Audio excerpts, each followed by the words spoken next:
Americans, and 81% think he's made things worse. That's interesting. NPR's Aisha Roscoe, thank you. Thank you. Now to a story about Germany, the Berlin Wall, and David Hasselhoff. Tomorrow we mark 30 years since the fall of the Berlin Wall, and David Hasselhoff is leading the celebration, which might sound strange to Americans who think of him as this campy TV star. But in Berlin, Hasselhoff is a pop icon, and it all makes perfect sense. NPR's Rob Schmitz reports.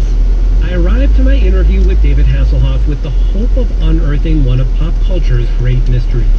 How did Knight Rider and Baywatch become a rock and roll god in Germany? He says it all started in 1985 when his agent told him a girl named Nikki had won a contest to have lunch with him. And he said, would you take a look and see Nikki? She's won a trip to meet you. And I said, I'm going through my Ernest Hemingway period. Knight Rider was canceled. I lost my marriage. And I'm sitting here staring out the window going, what am I going to do next? And when I told her...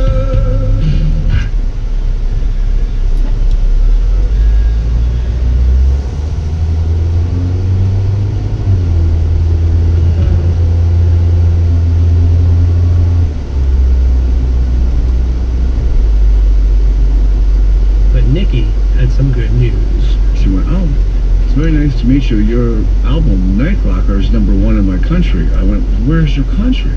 And she said, Austria. I said, oh, wow. Where's Austria? The Hoff was back in business. After Nikki showed him where Austria is on a map, Hasselhoff went there. Soon his album was topping the charts in Austria, Switzerland, and Germany. A few years later, Hasselhoff released his album Looking for Freedom. It was 1989, the Berlin Wall was about to fall, and millions of East Germans were looking for freedom.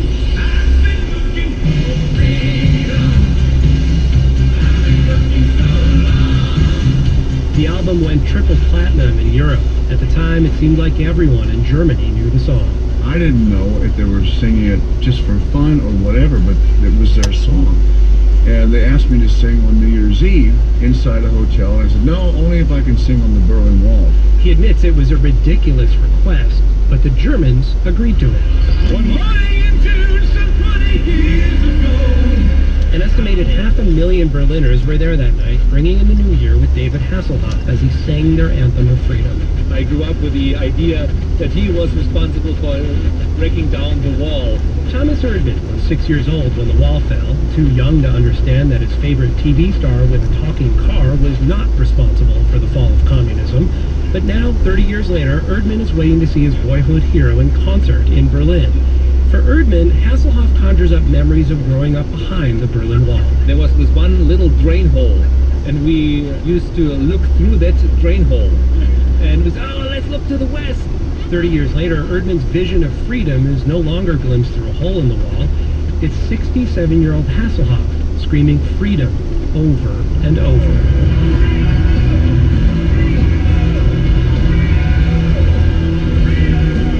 At times during Hasselhoff's 3-hour performance, it feels like he's more excited about the anniversary of the fall of the wall than Berliners themselves.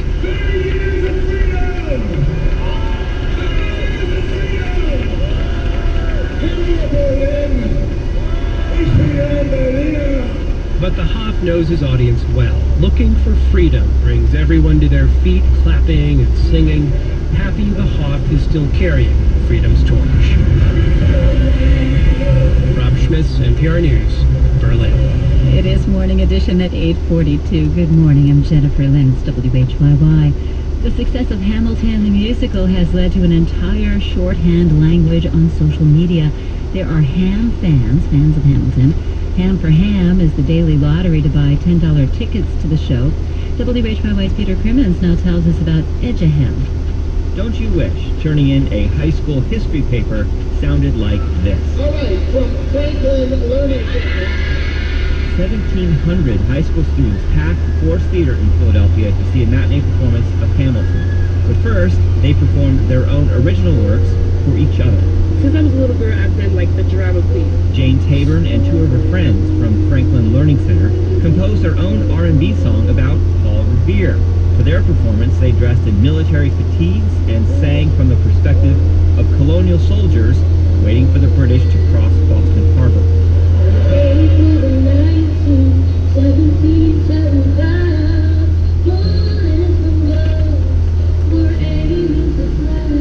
Just describing how a soldier felt in the morning. It's just like the bullets flying, like they're thinking of every day is a different battle. This song came out of an educational program that mimics the writing process of Lin-Manuel Miranda, the creator of Hamilton. High school students were given access to an online database of original historical documents from the era of Hamilton, created by the Gilder Lehrman Institute of American History. Students could choose whatever document resonated with them personally, and then create a song, rap, poem, or in one case, a ballet. Project manager Amy DiChristina said some students gravitated toward the story of Crispus Attucks, a dock worker of African descent who was the first person shot to death during the American Revolution. That they're then relating to maybe gun violence that happens in their neighborhood. People identifying with Alexander Hamilton and his orphan story for students who have lost a parent. You know, everything that happened in the founding era we think is so far away, but the students are really finding a way to connect with it. Sam Adams, you already know. Boston Tea Party, y'all ready to go?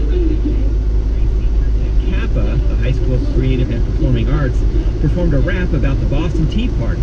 One of them, Blaze Mann, was impressed by how average people could affect historic change. Everyday guys, they came together, planned this out, thought it through, and they did it. The amount of guts and intelligence it takes to organize a few hundred men, all under the cover of night and without anyone suspecting a thing, is just crazy to me. This is cause the king's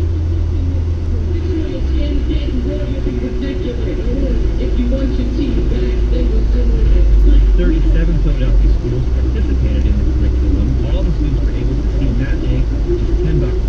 Hamilton for a Hamilton. Peter Crimmins, WHYY News.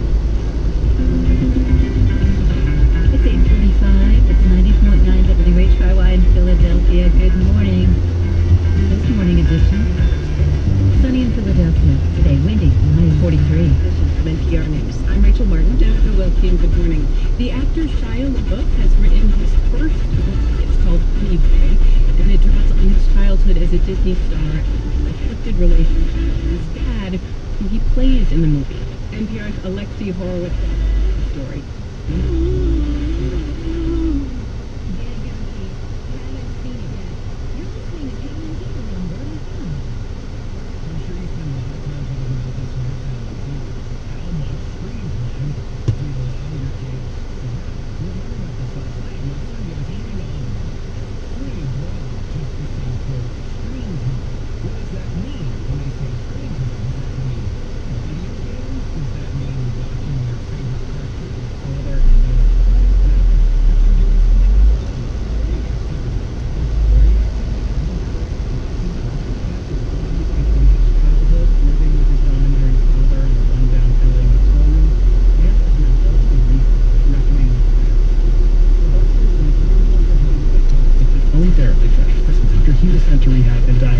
PTSD, but that it didn't take shape as a film until he began corresponding with his creative collaborator, Israeli director Alma Harel. Never had such a respectful, loving relationship as a person.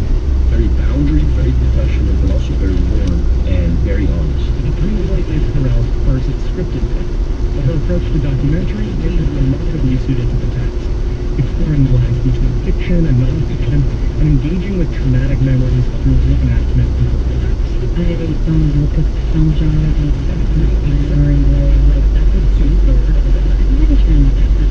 The first documentary portrayed people living in the derelict town of Bombay Beach on the English of this coast. Using a combination of verite and surreal fantasy. It was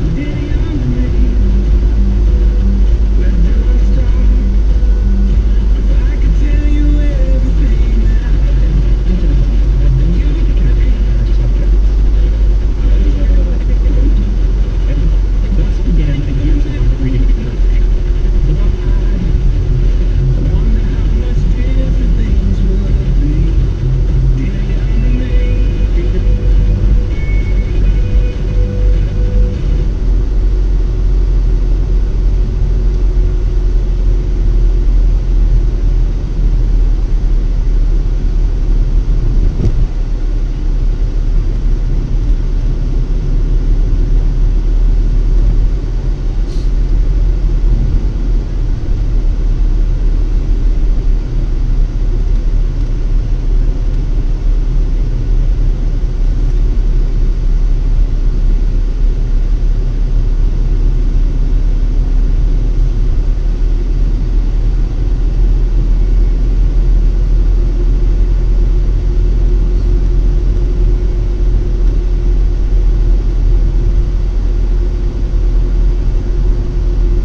hour comes from and from Dana-Farber Cancer Institute, developing ways to use the PD-L1 pathway in immunotherapy to treat cancer. Committed to making contributions in cancer treatment for 72 years. danafarber.org/everywhere. From Whole Foods Market, offering colors and flavors of the season. Seasonal produce, holiday desserts, and chef-created menus. Whole Foods Market, color the classics. And from the listeners who support this NPR station. Supporting WHYY, Temple Health. Many hospitals throughout the Delaware Valley and beyond rely on Temple to help treat their most critically ill and severely injured patients. With specialized intensive care, innovative clinical programs, and advanced organ transplantation, Temple is devoted to the treatment of medically complex patients. Learn more at templehealth.org/criticalcare. That's templehealth.org/criticalcare. Next time on the Pulse, how do you count all of the birds in a jungle or a rainforest? Ornithologist Marconi Campos had an idea. I start to use acoustics. He set up recorders and started to mine the sounds for information. On this episode, we meet people who are coming up with creative ways to remember things. Coming up next on WHYY. The Pulse from 9 o'clock to 10 on WHYY 90.9. This is Morning Edition from NPR News. I'm Rachel Martin. And I'm Noel King. Good morning. All this week, we have been looking back at 40 years of Morning Edition through the lens of, among other things, politics, science, and culture. Today, we're taking a look at race and identity and how conversations about those things have and have not changed over the last 40 years. I'm joined by Maria Hinojosa, the host of Latino USA. Hi, Maria. Hey there. And Gene Denby, who's a co-host of NPR's Code Switch podcast. Hi, Gene. Hey, Noah. All right, so you guys, question to you both. 40 years of race and culture. There is a lot to talk about there. Where do you want to start? A lot. I mean, it's like a bewildering number of stories to tell about race,